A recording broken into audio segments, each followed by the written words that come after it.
We are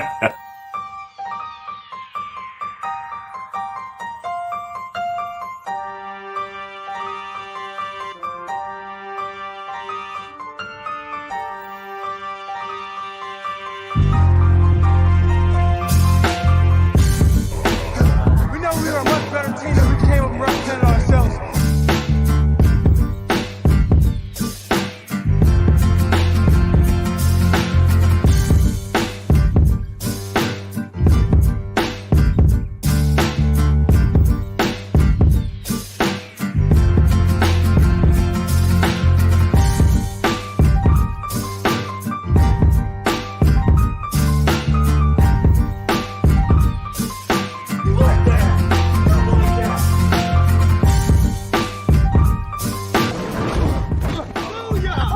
That's what we call a sacked lunch. Nom, nom, nom, nom, nom, nom. Good morning, Sac City. Welcome into another episode of, well, you know what? This is not just another episode of the Sac City podcast. It's a very special edition. If we're going to call it that, we're going to roll with whatever we want to roll with today. Welcome into another show presented by the Sac City podcast. I'm your host, the one and only Vinny Milani, joined as always by, let me do this little switch so I don't seem like a racist piece of shit, joined as always by my best friend, Aaron Mukes. And below us, we have your boy, AJ Johnson. It is a beautiful August 10th morning here in the city. Volume 1 of our fantasy football content is about to be underway. We are kicking things off hot and heavy today, bringing you rankings, things to not do during fantasy drafts, league winners. There's just a whole lot of fantasy talk coming in this show that you're not going to want to miss, so stay tuned to all of that. Aaron, you are considered the Messiah of fantasy football because at one point you were in 47 fantasy football leagues last season. How are you doing this morning? And can we get an update on your league number or your league total this season?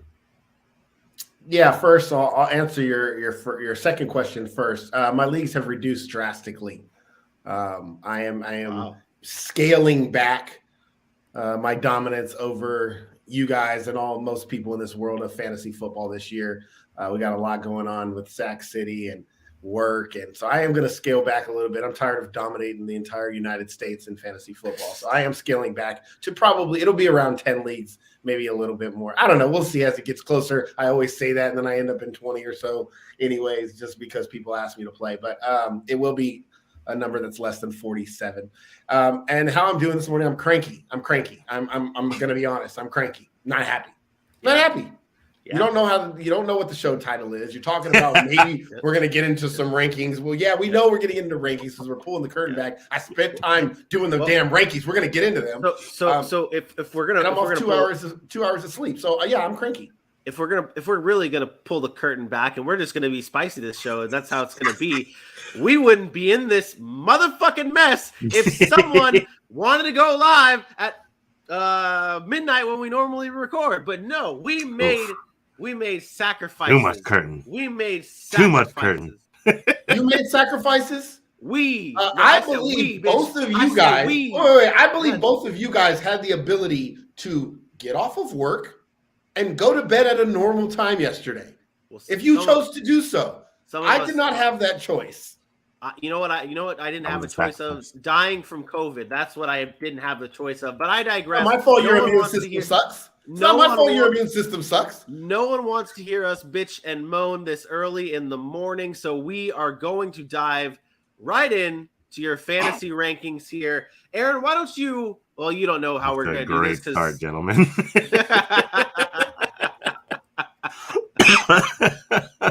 Like you're passing COVID to AJ through the damn computer. Is that how that works? Is can you get possibly COVID through?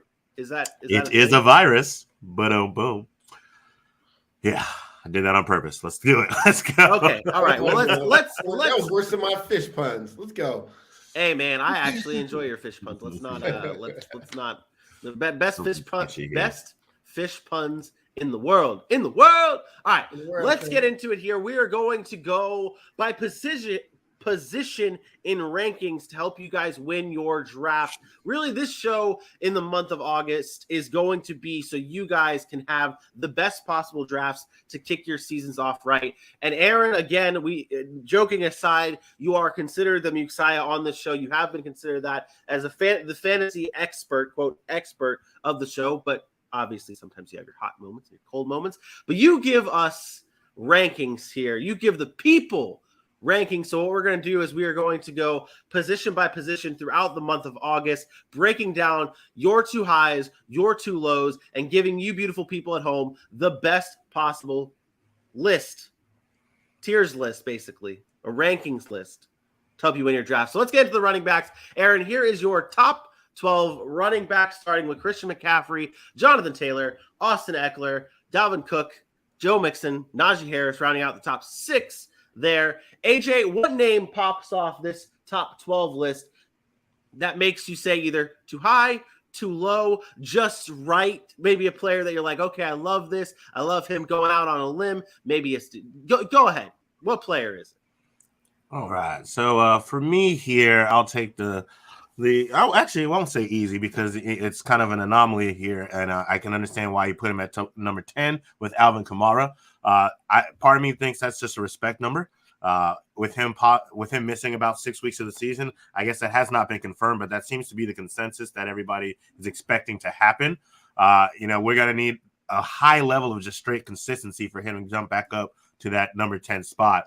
So I think with Alvin Kamara's talent, that is a possibility. But I also think with the fact that there's so much more weaponry in New Orleans this year with the addition of Chris Olave, who they enjoy a lot, with Jarvis Landry being the stud of a wide receiver he is, with Michael Thomas coming back, and I get it. With Aaron, he doesn't care about Michael Thomas until he's on the field playing the game of football with contact on pads, 11 on 11. I understand it. But the other consensus, and definitely around that New Orleans organization, is that Michael Thomas looks just as good as he did when he left in 2020. So I think coming back with suspensions may make it a little hard for Alvin Kamara to get into the top 10 with so many other targets and weaponry around him. But with the respect and talent for him, I can see why he got there. But for my too high, I would go with Alvin Kamara slightly, maybe just out of that top 12.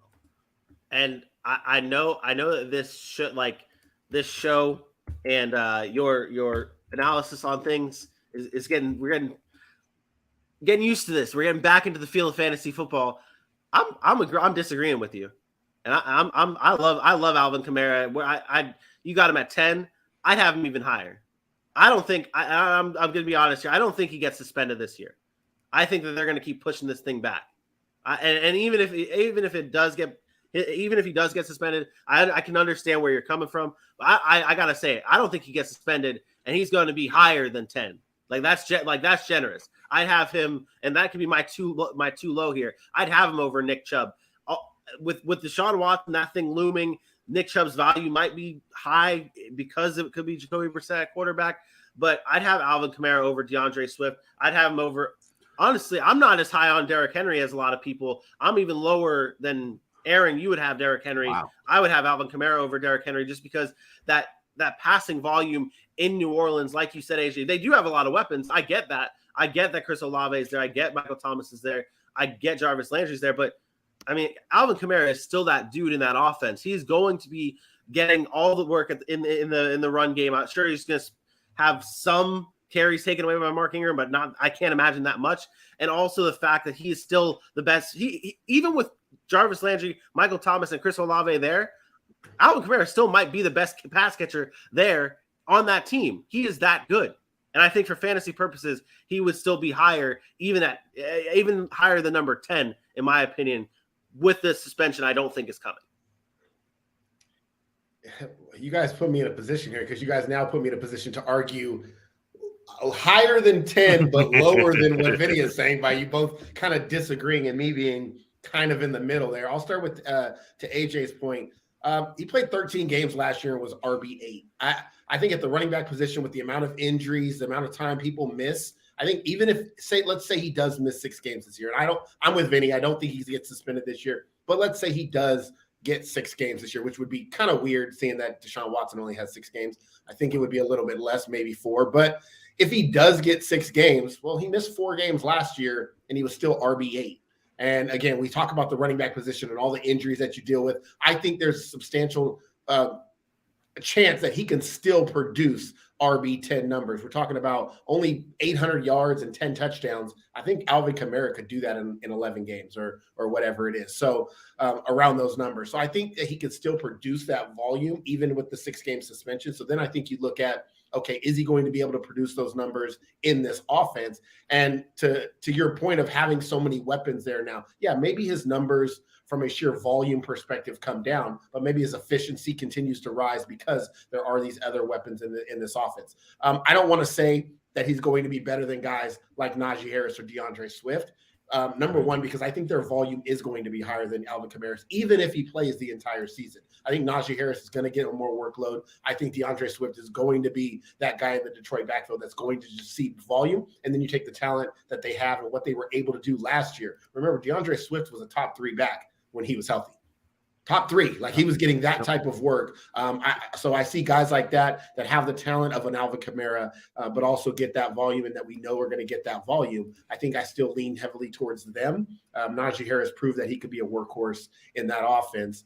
I think that the question becomes, is Alvin Kamara better than guys like Derrick Henry because of the passing game volume? And I told you I wasn't a fan of Derrick Henry this year. I put him at 7 out of sheer respect for what he's done over the past 2 seasons. But I did mention that I could see Derrick Henry falling out of the RB1 talk this year.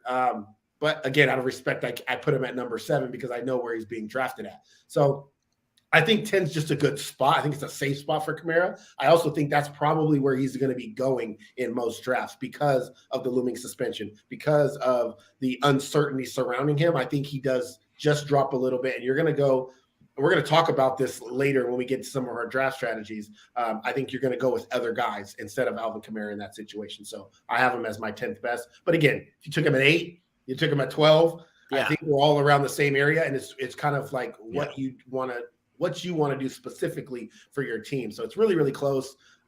Those are just some of the reasons why I put him at 10 instead of 12 or instead of 8.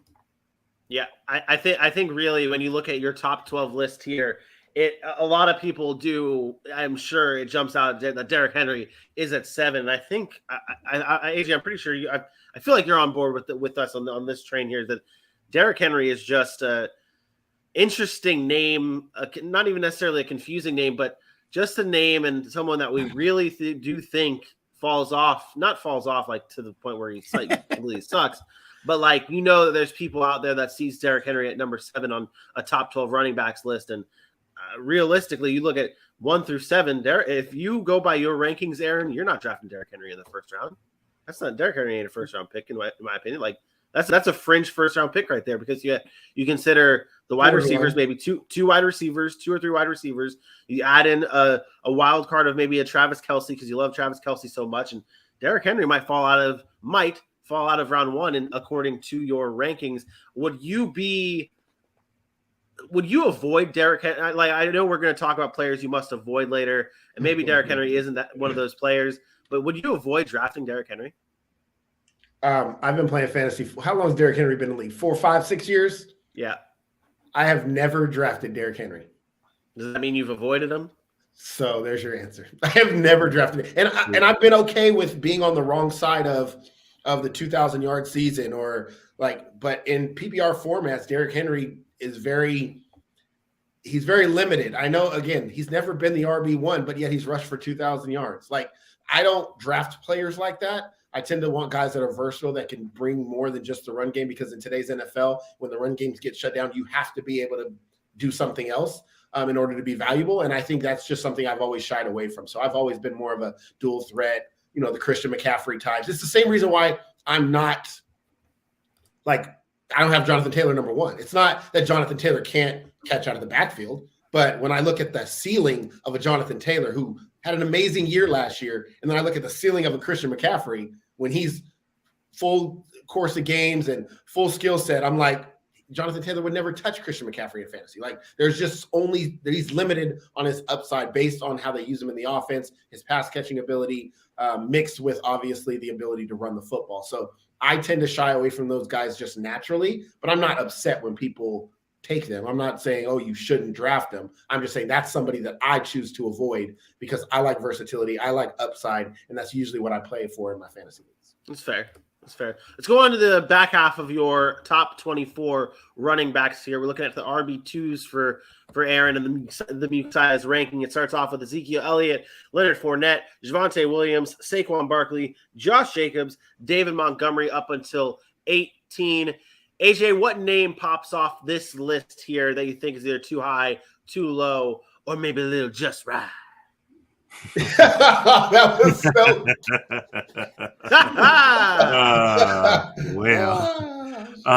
You got me there. That was a fun one. I'm going to go with Elijah Mitchell for a couple reasons here. One, our favorite little child Dylan's not on the show, and he'd be seething if I talked about how I think Elijah Mitchell is too low on this list. And two, I think Elijah Mitchell is going to get back-to-back years of some really solid run. I understand that Trey Lance is there this year, and I understand he brings a running powers that you may have to battle with a little bit, but I think that is going to allow Elijah Mitchell to be another threat, kind of like not to the extent of the Lamar Jackson-led backfield, but to the extent of knowing that they have multiple running options to deal with. I think this is one of the first years you're going to see back-to-back rushing leaders in a Kyle Shanahan offense in quite some time, and I think they really like what Elijah Mitchell showed he was capable of last season. We know Trey Sermon has not ever lived up to the ball since he's been there, and I know they got guys like a Jermichael Hasty or Jeff Wilson Jr., but I think it's undoubtedly that Elijah Mitchell is the lead in that backfield, and I think he's poised for a second breakout season, and of course all these conversations are always barring injury. So I'm going to say I think Elijah Mitchell could possibly raise into that top 20 conversation, and pretty comfortable with that conversation, with that thought process. Aaron?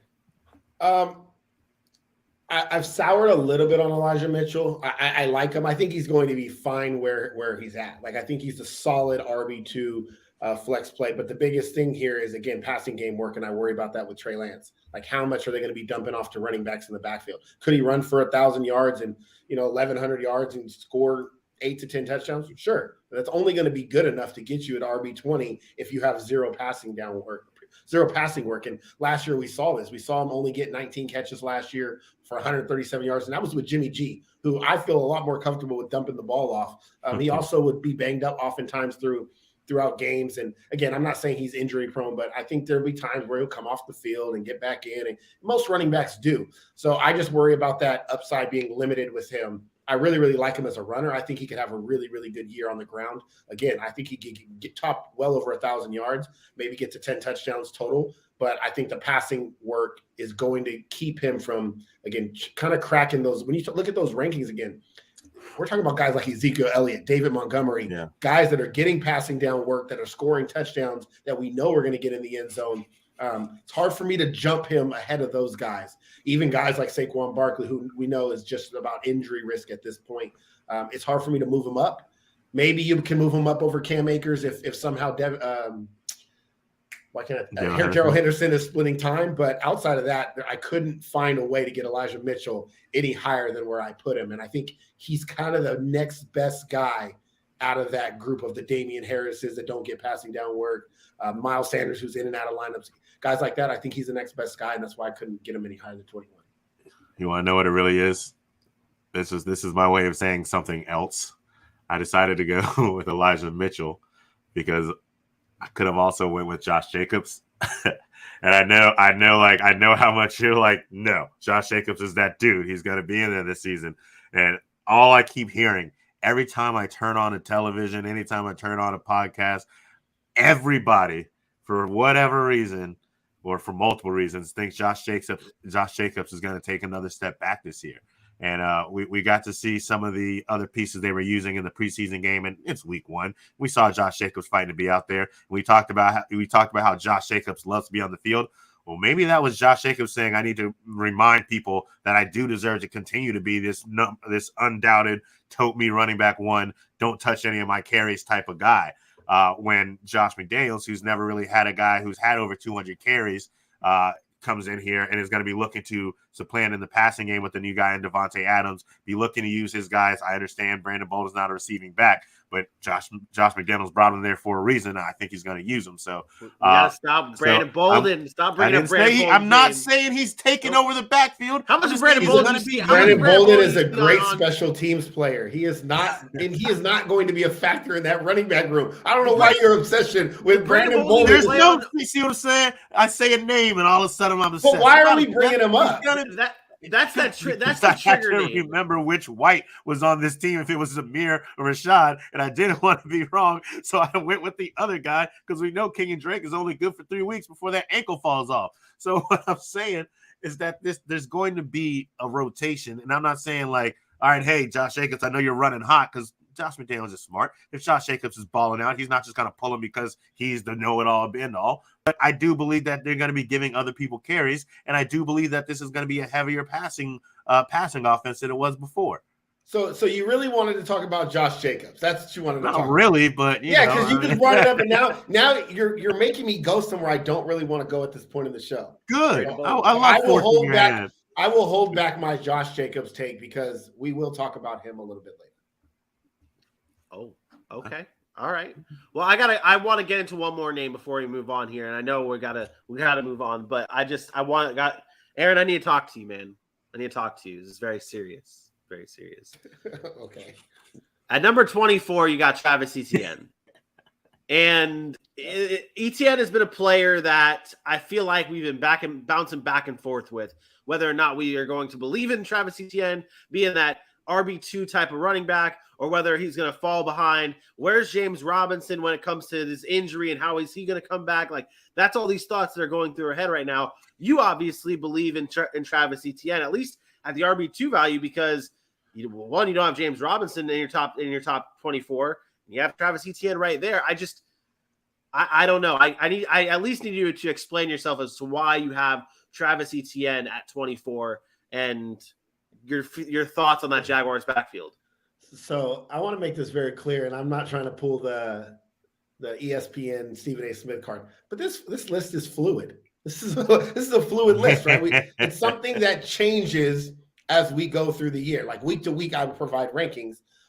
Right now, you can't put James Robinson ahead of Travis Etienne because James Robinson is likely not to be getting that complement of work early in the season because he is coming back from injury. So this is strictly about opportunity. And you look at the names that I have behind Travis Etienne: Breece Hall, who's a rookie; J.K. Dobbins coming back from injury; A.J. Dillon, who we're not sure what that's going to look like yet; Chase Edmonds, again, a running back maybe by committee that we don't know; Rashad Penny. Like, these guys are all Clyde Edwards-Helaire. We don't know what's going on in any of those backfields. We don't know what the workload's going to be like. So I'm taking talent. I'm taking opportunity in an offense where outside of a James Robinson, there's not much there for me. Like, I think Travis Etienne is clearly the next guy. And I think that with James Robinson still having to work his way back, looking a little bit chunky in the preseason or the offseason, he looks like he needs to get into game shape. I'll be honest. He looks a little slower. He looks thick boy. A little bit thicker than he did last year. And I know that, again, you being injured, you have to work towards that. But I think early in the season, that's going to give Travis Etienne some opportunities to produce running back 2 and flex value appeal. I consistently say this: running backs are not deep.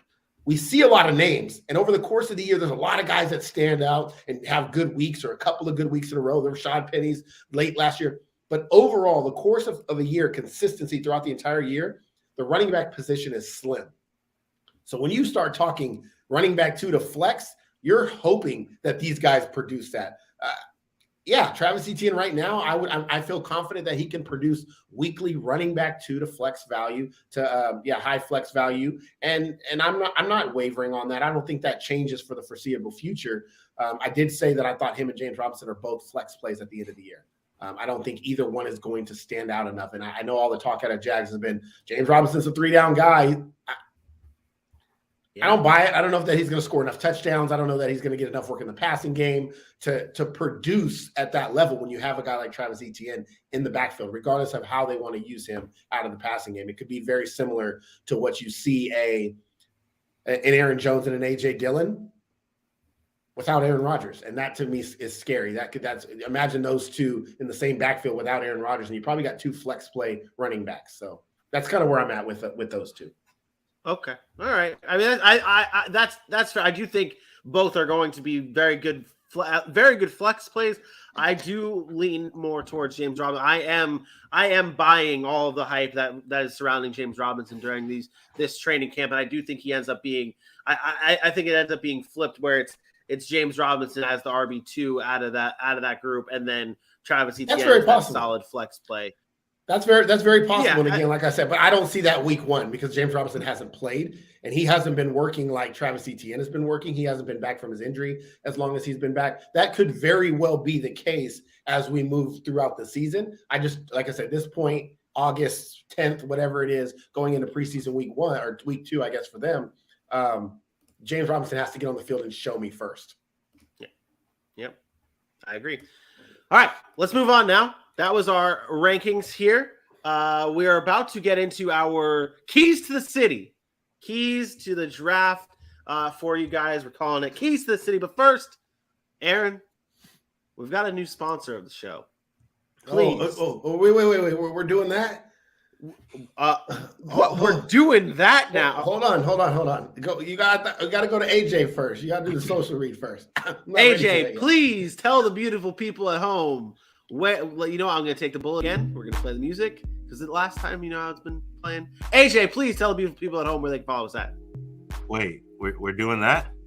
I'm just kidding, ladies and gentlemen. We're always doing that at Sac City Pod. So why don't you always do that too by heading over to Facebook, Twitter, Instagram, YouTube, and TikTok and hitting those likes, hitting those follows, hitting those shares with your boys at Sac City Pod. The football season is upon us, which means you are getting the top tier content Monday through Friday and probably twice on Sunday. Probably.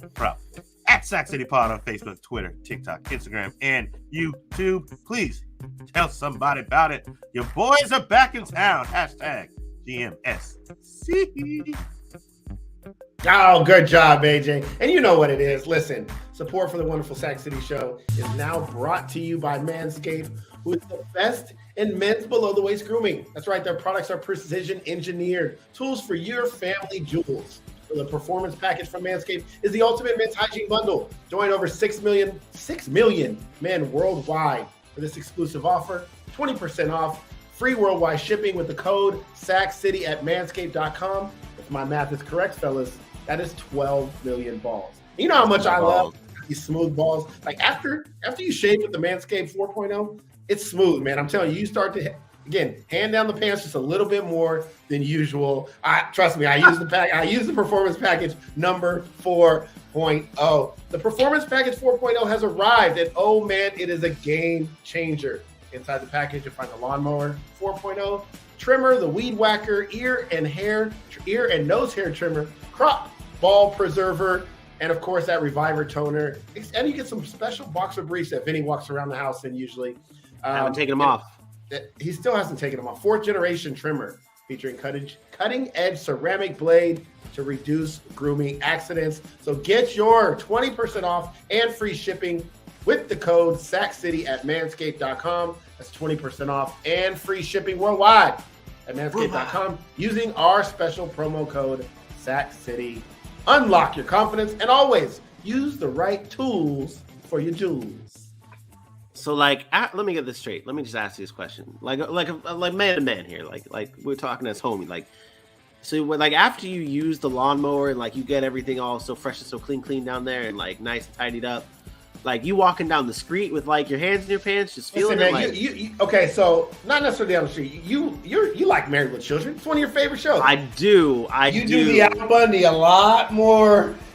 You do a lot more than usual. Okay. All right. Okay. It's just smooth down there. It's a nice feeling. Hey, look, man, look. You know how we are sensitive to touch as human beings. And when things are soft, has a nice feel, not a little scruffy, not all rough, you know. Okay. All right. Touch it a little bit. Not in a nasty way, man. Get your mind out of the gutter, Vinny. Hey, no. Hey, you brought up the Al Bundy reference. That's right. That hits right at home with me, okay? That right. Hits right I do home. that all the time. I get it. My wife always yells at me why is your hand in your pants? And I'm like, well, But now I have a reason. I use the Manscaped 4.0 trimmer. Babe, I just Manscaped. That's going to be my reason. Next time she hits me down, I'm like, babe, I just Manscaped. That's what's going to come. Get your Manscaped products today. Use that promo code SACCity at checkout for 20% off. It's time now to get into our keys to the city, our draft strategies that are going to help you win your fantasy leagues. Aaron, Why don't you give us those draft strategies on how people are going to win those fantasy leagues? Yeah, I kind of wanted to take some of these one by one, obviously not go too much in depth, but look, and I know, Vinny, this is going to hit you hard because last year I tell you these things and you don't take a quarterback and Ryan Tannehill screws you and all this stuff, yada, yada, yada. But people, don't cave. Don't cave, okay? Do not cave to the pressure of drafting a quarterback early. Look, we can all go out and spend the second-round pick on the third-round pick on Josh Allen. It's an easy thing to do, right? Because he's so much better than everybody else. But once you get outside of those top guys, they're all the same. What separates a Patrick Mahomes and a Jalen Hurts over the course of the 17-game season is not going to be a lot. It's going to be 1.5 points per week, and you're going to lose so much value by reaching for a Patrick Mahomes in the third, for reaching for a Kyler Murray in the third or fourth, instead of just waiting, sitting still, and taking an Aaron Rodgers in the eighth, the ninth.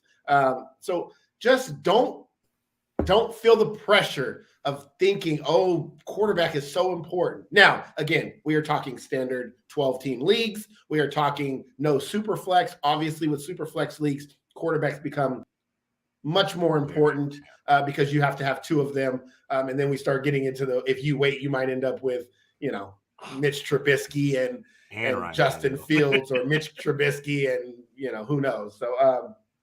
So obviously structure of your league matters, but don't get caught up in the quarterback. I have to get one early. It'll be okay. Okay. Jameis Winston is out there, and Jameis Winston can produce good quality numbers, and he probably doesn't go until 13th round or whatever it is. So be patient when it comes to quarterbacks. That's my first key to the city. Second is zero running back is not an effective strategy. And go ahead. This is the one I have been, and once I read this zero running back is not, I saw it in the doc. I'm like, wait a second. I've been seeing a ton of fantasy analysts this year talking about you do not have to commit to a running back early, and like, if you are doing zero running back, you are losing leagues. You are not winning leagues. I promise you that. The problem with going zero running back is it's not a deep position. And then people say, well, they always get injured. Well, you know what? Yeah, but guess what?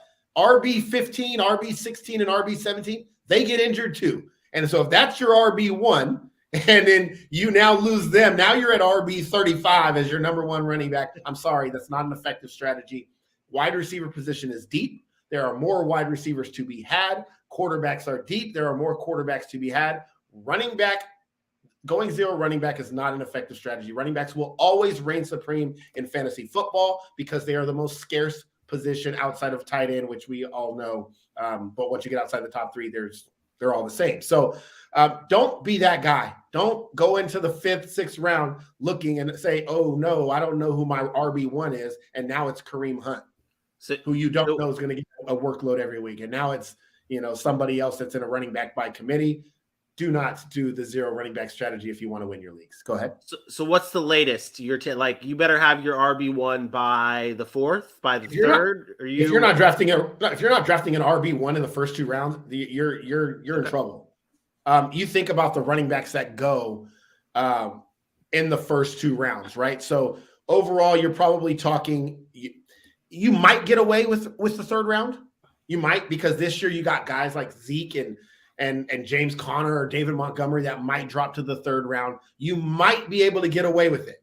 But if you're sitting in the middle of that 3rd round as your next pick, they're probably gone by the middle of the 3rd round. So now you're looking at guys like Cam Akers, Travis Etienne, Elijah Mitchell. If those are your RB1s, you are going to be in trouble because their upside is limited. So again, there's a ton of different strategies people work. Make sure you at least get a running back in your first 3 rounds. Because if you go zero running back strategy, I promise you're going to be hurting in the end. Unless you are able to just get every breakout player at the wide receiver position and not miss on any draft picks, you're going to be struggling at the running back position. So every year, waiver wire running backs that are picked up, but you have to be the guy that gets those guys. So you don't just get to say, well, I'll just pick one up when somebody gets hurt. That's nice. Are you going to have the waiver wire priority? Are you going to bid enough to get them? Are you going to have the handcuff already on your roster? That's something completely different. So just be safe and zero running back strategy. Stay away from it. Go ahead, AJ, since I know you love this strategy so much. I don't know if I want to talk because if I say a word, it means that I'm married to my thought for life. Like it means I am obsessed completely. You got that Carson Wentz jersey in the mail? I guess. What? I say you got that Carson Wentz jersey in the mail? In the mail, I got 5 of them hanging on my wall, according to you guys. Just waiting for him to come to the Falcons, yo. Dakota State. Are we waiting for him to finish his strategies before? No, go ahead. No, go ahead. Okay. No. So I'll say this: I don't think zero running back strategy is something you should enter the draft into, but I do think that there's times where people miss somewhere, and then all of a sudden your strategy has to change. And I believe if you get to this, like let's say in the first round, you go and you're in the back end, you grab a Devontae Adams, and then you come around the other end and you really wanted a Tyreek Hill. Well, now you're coming to the back end of the third round, and you're right, there's not a lot of guys that are there to take a running back. I do believe if you do it correctly, and you can get 3 of those running backs that are going to end up in the top 10, top 12, top 15, receivers that can end up in the top 10 to top 15, you have a good chance to still make this work for you.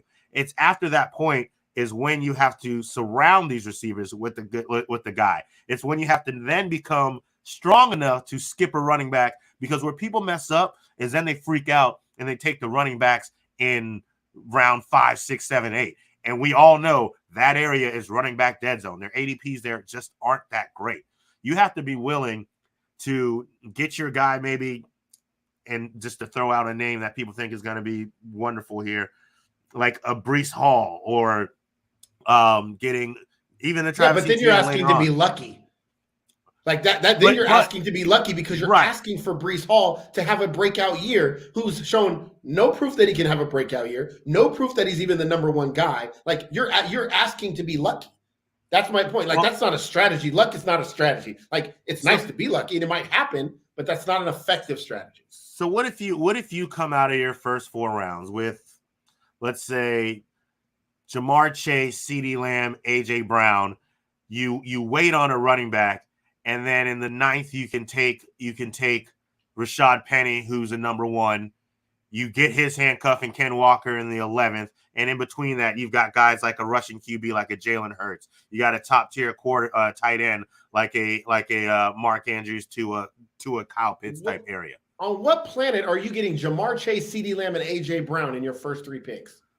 If you are getting Jamar Chase at the 7th or 8th pick, then you can come around and get CeeDee Lamb at the backside of the second round, and then AJ Brown may be there in the very beginning of the third round.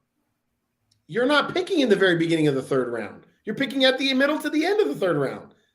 Okay, he could still be in the middle position in the third round. That's a possibility. What? That is absolutely there a possibility. Is no way. No, you're asking for AJ Brown, who's going as right now the wide receiver, I believe 11, 28th overall. He's dropping that far. We're talking 12 team standard league here. You're getting Jamar Chase at 7, which means you're getting CeeDee Lamb at what is that? I can't even. 14. 7? No. Currently, right now, Jamar Chase is he's going as the 9th overall player, wide receiver 3. CeeDee Lamb is going as the wide receiver 7 at pick 17, and then AJ Brown is going as the wide receiver 11, going at pick 28. You're not getting wide receiver 3, 7, and 11 in the first 3 rounds, picking in the middle of the first round. I mean, you just said they were going at 9. So yeah, if you're gonna have to reach on CeeDee Lamb at that point, or reach on AJ Brown coming back around. What are you talking about? Reach? You're talking a 12-team league. You AJ. said 9. You said 9 for Jamar Chase. 7, right? I'm using your scenario. Picking somebody, picking Jamar Chase at 7. You're at number there. Yeah. So at pick 17 or 18, CeeDee Lamb has to be there, and then you have to wait another 14 picks. So then you have to wait for AJ Brown to be there well into the picks in the 30s. That's not going to happen. You're picking 7. You're not picking 17. Yes, you are. You're picking 7. You got 5 more picks left in the first round, and then 5 picks on the way back. Okay. CeeDee Lamb you just said he was going to be there at 17, did you not? I said no. I'm saying even if CeeDee Lamb is there, even if he makes it that far, then you have to wait another 14 picks to get A.J. Brown. It's not happening. That scenario is not happening in fantasy football in 2022, especially talking about the running back position, in which you're now saying is there's this group of running backs that are dead. If you pass on a running back in the first 2 to 3 rounds and you don't get the likes of Ezekiel Elliott or Saquon Barkley, you don't have the luxury of then passing on more guys to go all the way down to a Rashad Penny. Like, what are you going to draft? Just more receivers? I mean, you get one of the top-notch tight ends. You definitely, in the 6th or 7th round, you were taking one of those running style QBs. Then so you're hoping to be lucky. Because everyone's going to reach on a Jalen Hurts, Kyler Murray, and those guys earlier? You're hoping to be lucky with the running backs that you're selecting. Because again, to my point, Breece Hall's not guaranteed to be the guy.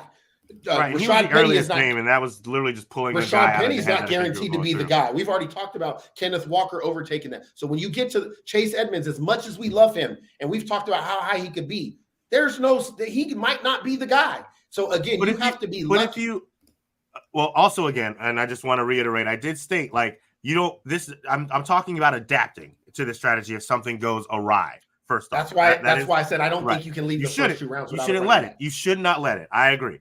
But let's talk about those guys who are doing we're here to give fantasy to everybody. So let's talk about those guys who mess up and grab Josh Allen. I'm telling them don't do it. I understand. That's the keys to the city. I'm telling them how to get out of it when they mess up because they freak out on a pick, grab something they didn't mean to do, and now they have to focus elsewhere. If you get through your first 8 rounds, and let's say you didn't do your running back, and you got 8 rounds, you got 4 really good receivers, you got one of the top tight ends, you have a rushing QB. Now you can go, and the luck comes out of your hand because once you grab that first guy who is a Rashad Penny, who at least is going to start the year to number 1, there's nothing preventing you from grabbing a running back on your very next pick who might also be the number 1 in their situation, or grabbing the Ken Walker to your Rashad Penny, so you're taking care of that entire backfield. This isn't something I'm telling you to dive headfirst into, but it is something I'm telling you that there are ways to do it if you mess up. I will say this. Has people won with 0 running back strategy? Yes, of course. It happens. It's fantasy. It's not easy. It is not an easy thing to do. When you look at a roster, this is why people get so enamored with doing it. When you look at a roster, and to AJ's point, when you get a Jalen Hurts, Justin Jefferson, an AJ Brown, a DJ Moore, like that's your first 4, and you happen to get a TJ Hawkinson or somebody, a good tight end, a Dalton Schultz. And you're like, okay, I'm looking at my roster. This is a nice roster. But the minute you throw those running backs in there, which is so important in fantasy football, your season is most likely going to be lost unless you pick the right breakout candidate. Like you said, you have to get lucky. It has to be the James Robinson year. You find him on the waiver wire, or you have to draft one of those running backs late that have some magical season. And I'm sorry, that to me doesn't happen enough. I think it's much more of an effective strategy to take the sure thing at running back and know that my wide receiver that I'm getting in the 5th, 6th round, like a Chris Godwin, like a Cortland Sutton, like a Darnell Mooney, we know what those guys are. We know what those guys' floors are. So, as bad as they're going to be, they're probably going to be good enough at the wide receiver position, whereas running backs, we don't know that because we see it every single year. I want to have some fun. We're all friends here. I think for our fantasy league for the Sac City this year, just to see if it can be done. And I just said we shouldn't plan to do this. It should be an awry. You know what? Nope. I'm going to plan to do it. Nope. In our fantasy league, please, God, I'm going to go 0 running back. You can plan to do whatever you want. I sure hope you don't do that. Go 0 running back. Well, I will say it might be, if you go 0 running back, you better go quarterback because it's a super flex league. You know what I mean? It's a little bit different with the super flex. Well, that changes things. That changes round, things. So that definitely changes things. So I forgot we're super flexing this year. All right. Could we also not do that? I would also not want to have that happen because then when AJ loses, it's like, I would go 2 RBs. No. That's what I'm doing. No. Excuse. He's already building the excuse. Not at all. That would be your excuse. Not at all. That would be your excuse. No, because I'd be like, hey, I tried it. It wouldn't matter. And plus, I still believe I'd finish ahead of you. So who cares? Hey, I just know Mr. King of the excuses would end up whipping that bad boy out when he doesn't win the championship. I don't know what you're talking about. Taking notes, guys. I had any excuses when I was in the top 3 last year. So taking notes, guys. I mean, notes. I'm not saying you're a bad. You know, Bailey's in the comments right now, just like, well, I'm the winner. I'm the champ. Hey. All right, I think it's better to be lucky than good, Bailey. It's better to be lucky. That's what it is right there. All right, Aaron, you got 3 more keys left to go. These are quick. Yeah, these are quick. Number 3, the key is just understand value. Understand value. Don't play with your heart, Vinny. Understand value. If a player's sitting there, if Derrick Henry is there in the second round and sitting in the middle of the second round, I'm like, I just don't draft Derrick Henry. I'll never draft him. And you have so much pride because you don't like him, then shame on you. You're probably losing your fantasy leagues. Don't have too much pride. Don't fall in love with players. Understand the value and take them at their appropriate value. The next one is first rounders should be a sure thing. And this goes to my point. We do not draft, like I talked about drafting upside. Upside's great. When you have 2 players that are similar and one has more upside, sure, go with that player. But make sure your first round pick, it should be a sure thing. And again, this is barring injury. Obviously, anybody can get injured, but I'm not looking for a high risk first round pick. So if a guy I think it's just going to be his breakout year. Rashad Penny, this is his breakout year. He had a great end of the last year. If you want to be that guy and reach for Rashad Penny in the first round, you're probably losing leagues. Please understand that your first rounder is the foundation of your team. You need to make sure that first round pick is giving you what you signed up for. So just make sure it's a sure thing. Again, outside of injuries that we can't predict. And then the last thing is don't reach until it's time to reach. A lot of people want to be the first to get somebody.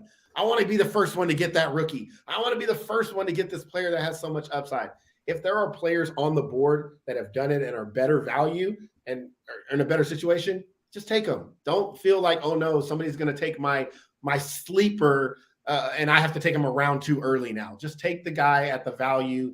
I'm telling you, in the long run, it'll be more beneficial, especially if you play in a lot of leagues. Again, can you get lucky? Sure. But more times than not, passing on Mike Evans to take Drake London because you think Drake London is the number one, it's not going to work out well for you when you know what Mike Evans is going to give you. So just understand that kind of stuff and take the value when it's there. Quick question to that point, your last point on reaching. What's your thought process on reaching when you're in that 1-2 spot, 11-12 spot, and you're on that back end of the turn and you're not picking for, 12 to 15 to 20 picks? Yeah, I think that's a little bit of a different situation. I do think there are times where you're going to pass for guys that you feel are going to be better. I think in those situations, though, you're looking for guys that are still similar, right? When you're in the back end of the first round and you have, say, an Alvin Kamara there and an Aaron Jones, but maybe Tyreek Hill's a little bit further down and you really think Tyreek Hill is maybe undervalued as far as ADP goes, then taking a Tyreek Hill in that situation is not that bad of an idea. What I'm more talking about is the unknowns, right? The guys that we haven't seen before, a lot of rookies, a lot of, quote, breakout third-year guys or second-year guys. Being on the corners is tough because you're not going to pick for a long time. You kind of have to evaluate everybody's roster, and I think that's what people fail to do. But I'm also a guy that says I take best available player regardless of position of need. If Ezekiel Elliott's dropping to the 5th round, but I've already drafted 2 of my running backs, I'm taking Ezekiel Elliott. I don't care. I don't care how many running backs I have. So being on the corners is a little bit different. Just understand where the players are at and their values. Yeah. Know where you're at. You hit all your keys, right? That was all that. Yep. That was it. Good. Yep. Perfect. Great. All right. That does it for our keys to the city presented by our brand new sponsor in Manscaped. And you know what? We're locking it down. This is presented by Manscaped's deodorant. Oh my. When we talk about keys to the city, talk about keys, a key to life is not smelling like shit. And what way do you not smell like shit? Is putting some damn deodorant on. It ain't that hard. You smell that? It's Manscaped's deodorant. That's the magic of their ultra premium deodorant and signature refined cologne quality fragrance under your arms. Don't be walking out the house without deodorant. Don't be walking out the house without your Manscaped premium odor protection deodorant. Right now, you can get it today at manscaped.com. Use that promo code SACCITY at checkout to save 20% off. Let's do it, gentlemen. Let's get into our league winners and our players to avoid. Aaron, let's start it off. Players you must avoid this draft season. Yeah, we talked about players that I don't like a Derrick Henry. My player to avoid is T. Higgins, and this is going to sound crazy, but I've mentioned T. Higgins before in the similar category of a Terry McLaurin. Really, that's really what it boils down, like a Terry McLaurin. It looks good. Everything looks good on paper, but he's being so overdrafted. And so I think that's really where it comes down to. It's just understanding the value of where a guy is being drafted and where I think his value ends up being at the end of the day. He's being drafted as the wide receiver 12. I just think that's too high. He's not producing at the wide receiver 12. We haven't seen wide receiver 12 numbers. I think this is something he's only been wide receiver 24 and wide receiver 28. He's played 14 and 16 games. So outside, scored 6 touchdowns, 1,000 yards almost in both seasons. How much better can T. Higgins be with the addition of Jamar Chase? Last year, he couldn't do it. And now Jamar Chase is going to take another step. This is a high volume run game. They love to run Joe Mixon. He gets work out of the backfield, and you still have a Tyler Boyd. I just think he's being overdrafted, and excuse me. See, it's making me choke up because I like T. Higgins so much, but I do think that T. Higgins is a player that I think I'm going to be avoiding in most drafts because I'm not taking him at his ADP. My player, and may not be a sexy pick or anything. And to be honest, some people may have got saved from going this route because this player got injured last year and kind of slowed down on his trajectory. But he's in a great offense, and we will be looking for tight ends. And I'm thinking of one Dawson Knox from the Buffalo Bills. Had a great year last year for the most part till he got hurt, broke his hand, even threw a touchdown with that broken hand, which gained him some points with us. But last year, 10th among tight ends in PPR scoring. But it was mostly because of his touchdown. He was very touchdown dependent. He was on 17th in receptions, 15th in yards among all tight ends, and his touchdowns was at 9, which is tied with elite guys like Mark Andrews and Travis Kelce, and then you can throw in Hunter Henry, who just caught touchdowns all last season, who also had 9. But those other guys are key cogs in their offense. They are getting the targets. They are starters week in and week out, and I don't think you're going to see the same thought process with one Dawson Knox.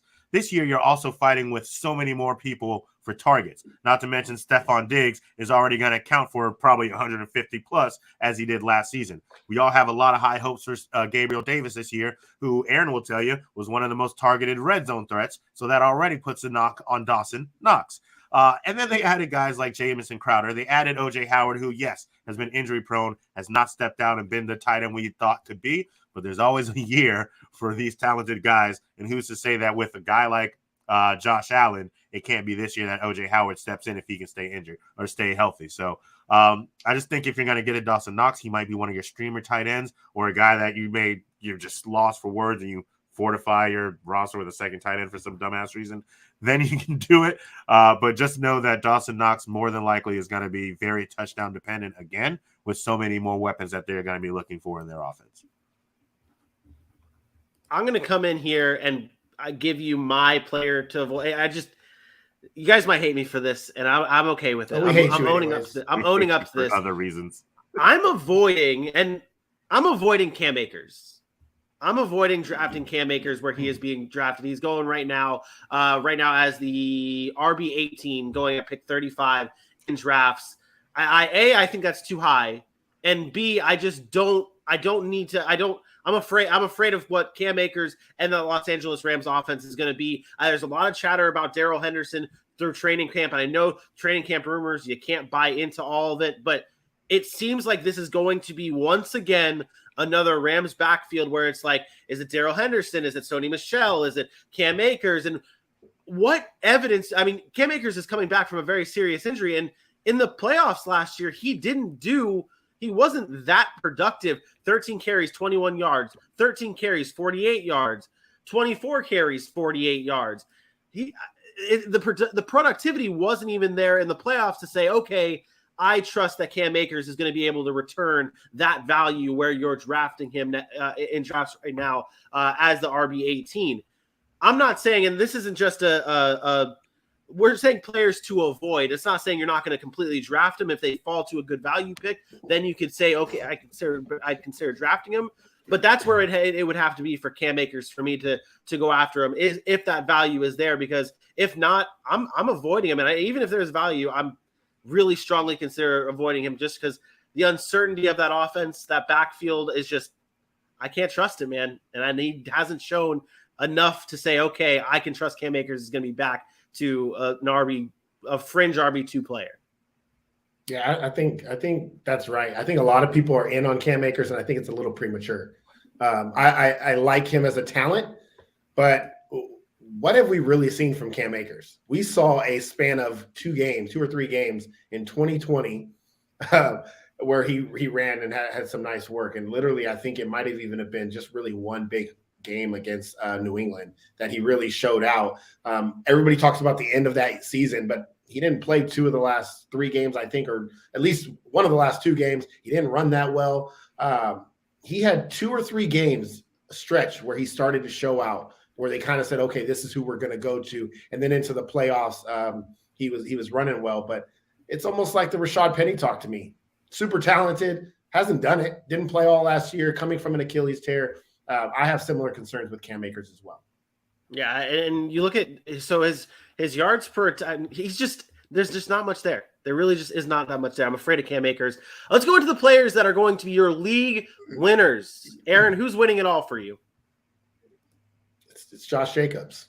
It's Josh Jacobs. And look, I know I put him as RB 18 or 19 or whatever it is. That's strictly because that's where people are drafting him. And I'm okay with doing that. I'm okay with keeping him at RB 20. Do you want to draft him at RB 20? I promise you, if I get the chance, he won't be there. Josh Jacobs is going to win you leagues this year. He is going to be a workhorse back. AJ, the main point that I wanted to come back at you is everybody keeps saying Josh McDaniels doesn't run one guy.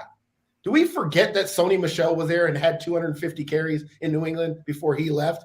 The reason he didn't run one guy is because they haven't had one guy to really run outside of a Sony Michel and now a Damien Harris, who last year finally came on with the addition of obviously a Ramondre Stevenson. But even last year, Damien Harris had 200 carries. Josh Jacobs is far more talented than any of those guys that have been in the backfield in New England. And he's gotten work out of the pass game. He looked very, very good in that preseason game. And despite what I originally thought of him wanting to play, McDaniels came out and said, I feel it's important running backs do play in preseason and get reps. And again, you can't keep this guy off the field. As much as he's banged up, he shows up every day. He is the one sure thing that if he can play, he is going to play. And we've seen it over the past 2 seasons. He's been in the top 12, 13 in the running back position since he's been in the league. I don't know why it changes this year. I think at his ADP, if you draft Josh Jacobs, he's going to give you that return, and he's going to be a league winner this year because people are afraid of him, like AJ, and they're going to keep passing on him, and then he's going to fall in my lap in round 5, 6 in that dead zone where nobody wants to draft a running back, and I'm going to pick up Josh Jacobs, and he's going to be my 3rd or 4th best running back, and it's going to be a league winner. I've slowly crept up on the Josh Jacobs hype.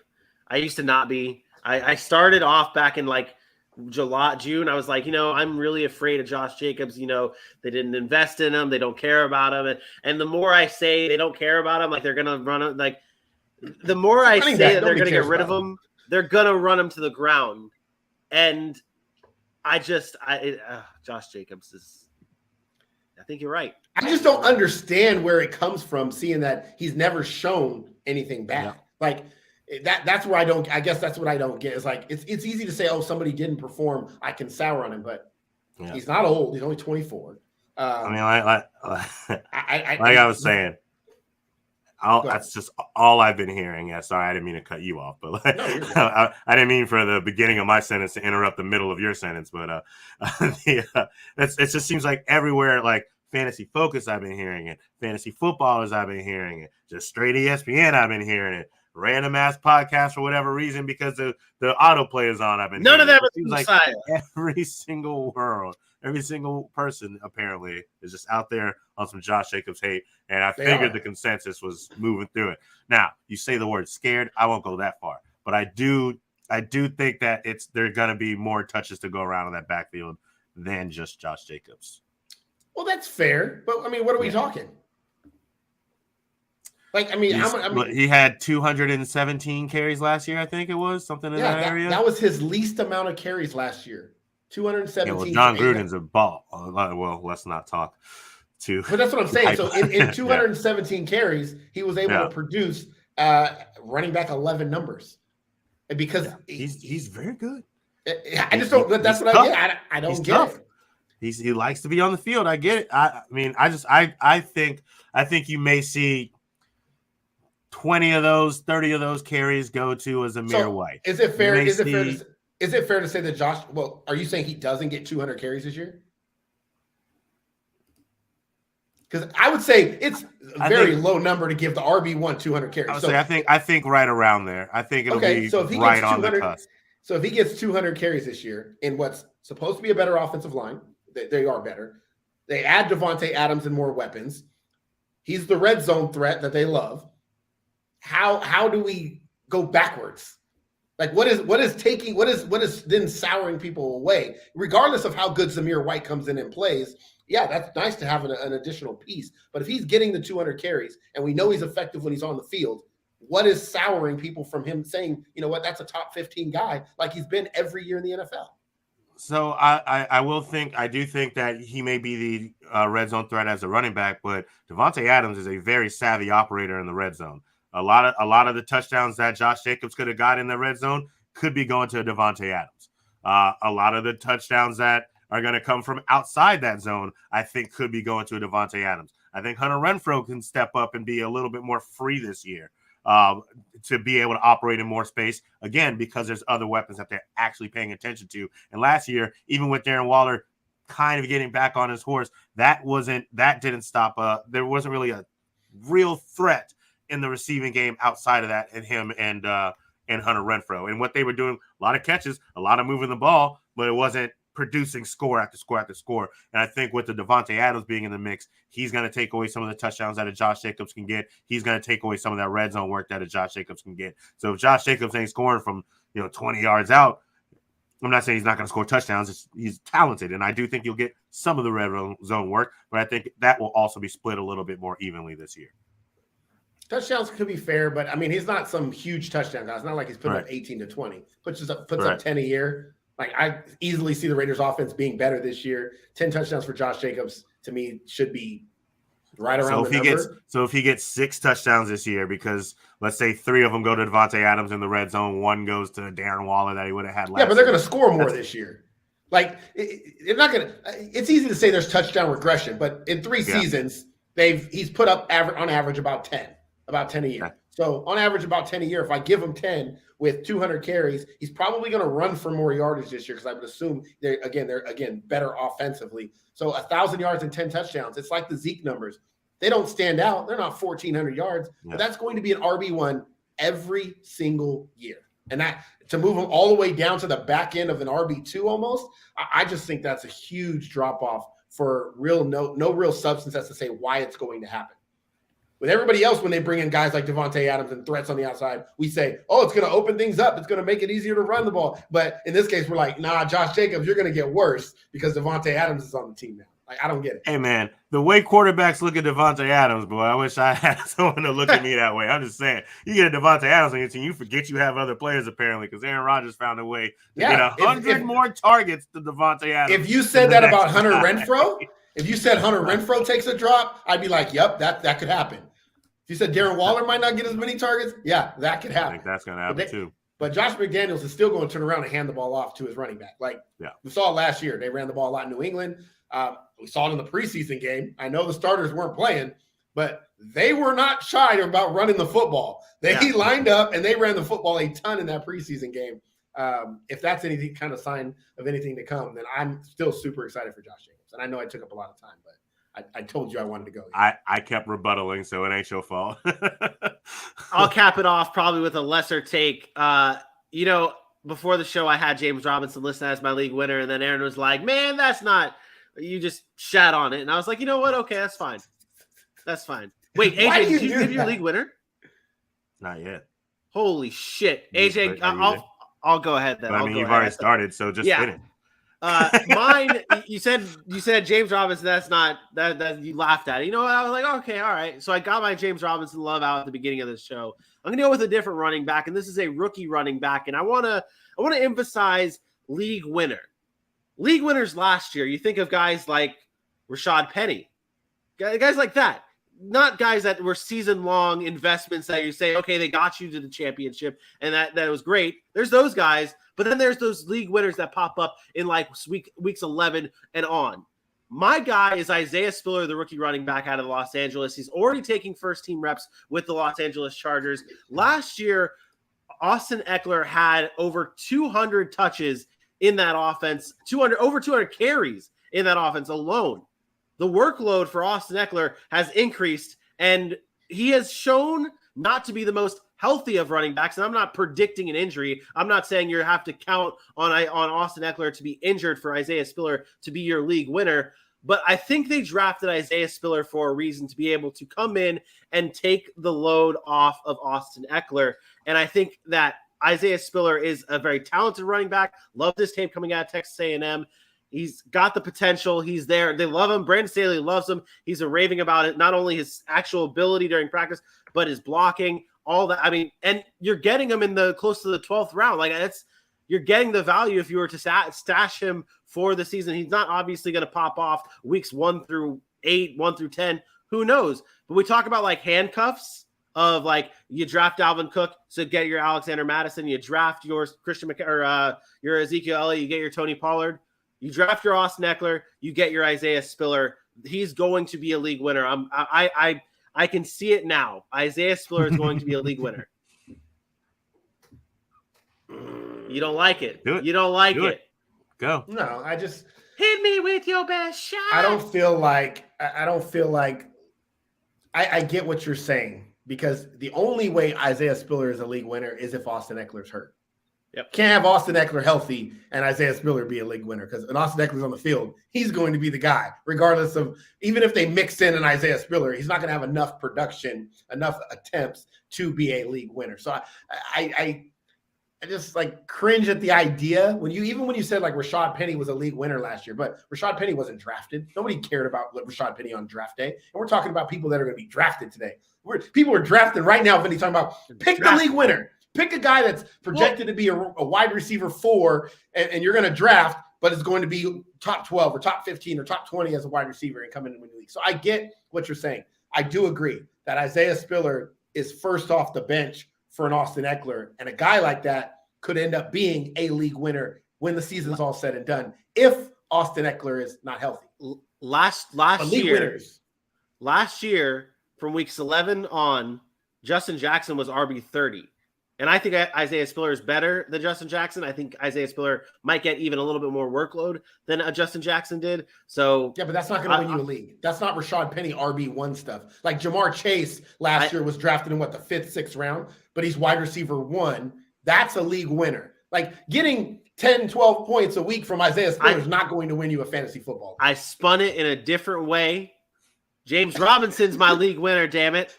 James Robinson was a league winner a couple of years ago, right? When people drafted him after they got rid of Fournette, James Robinson came in winner too. League winner. But all hail Isaiah Spiller. I get what you're saying. And again, I completely agree with you. I just, in draft season, when I think about league winner, who are you drafting as what they are at the ADP that are going to outproduce that number significantly? Go from a wide receiver 3 to a wide receiver 1. Go from an RB flex style to a back end RB1. Like those are the guys that I'm thinking about.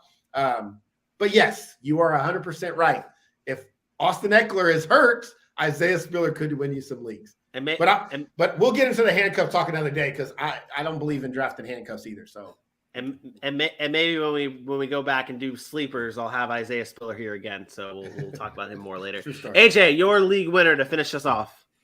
My league winner is somebody I wish I didn't not spend a contract on last season, because now it's going to be really hard to get him in one of my leagues, but I digress. I am going with a quarterback, and it's going to be none other than Mr. Jalen Hurts of the Philadelphia Eagles. I am all in on Jalen Hurts this season. I think he's going to have a much better season. Last year was already really damn good. It finished as QB9, 10th overall, and then only 4 weeks last season did he not score 20 or more fantasy points, including 7 of the first weeks in a row that he scored over 20 points. I believe this year Jalen Hurts is going to be a top 3 QB. He had 11 QB1 finishes last season, and he only threw 16 passing touchdowns. He led all quarterbacks last year in rushing touchdowns with 10, and he averaged about 8.43 rushing points per game. I think that number is going to go up because you are going to be giving a lot more attention to these weapons. Devontae Smith is a year older and a year older in the NFL. A.J. Brown is in there now, so you can take those 16 passing touchdowns between the two of them and a step up in Quez Watkins. I'd be shocked if he doesn't hit at least 24 touchdowns. They're already talking more about how his accuracy and his comfortability in the pocket has grown immensely from just last season.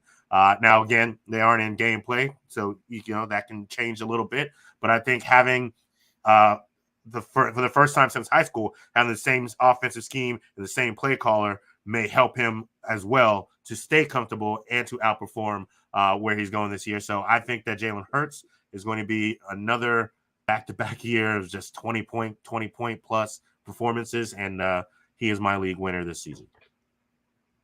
You like that, Vinny? Wow, you like that? I'm asking, do you like that? I think Jalen Hurts is going to be great. I do too. I'm asking if you liked it. I did. I did. Okay, well, you're not. I always got to, me, I'm always going to play the other side. And I actually agree most with what he said. Go ahead and play the other side and call me out about if I like it or not, bitch. Say it with your chest. You weren't saying nothing. No, you know me, I'll always play the other side. I don't care. I don't have a problem with that. Devil's advocate's my thing. Like I said, I like Jalen Hurts. I think, honestly, where he's slated to be drafted is about where he's at. I guess the question I would ask AJ is 350 points enough to get you in the top 3? Like 350 fantasy points over the year, because I do think the increase. Obviously, there's going to be an increase in touchdown passes this year. I think 16 is just a too low of a number. But I also think he's not going to need to run the ball as much when you get an A.J. Brown and a Devontae Smith out there. So I do think that scales back a little bit. But on your points per game basis, around 20 points per game, let's just say he averages that over the course of 17 games. It's about 340 points. Say I give him 350, 360. I don't know that gets him into the top 3 in quarterbacks. Just because you're going to have Josh Allen's obviously QB1. He's going to throw for 40 touchdowns, run for another 10, throw for 10,000 yards. It's Josh Allen. I mean, he's great, right? Everything goes through him. Plus, he has a really good offense. It's just kind of already built in, and he's a really good quarterback. And then you got those other guys that are behind him.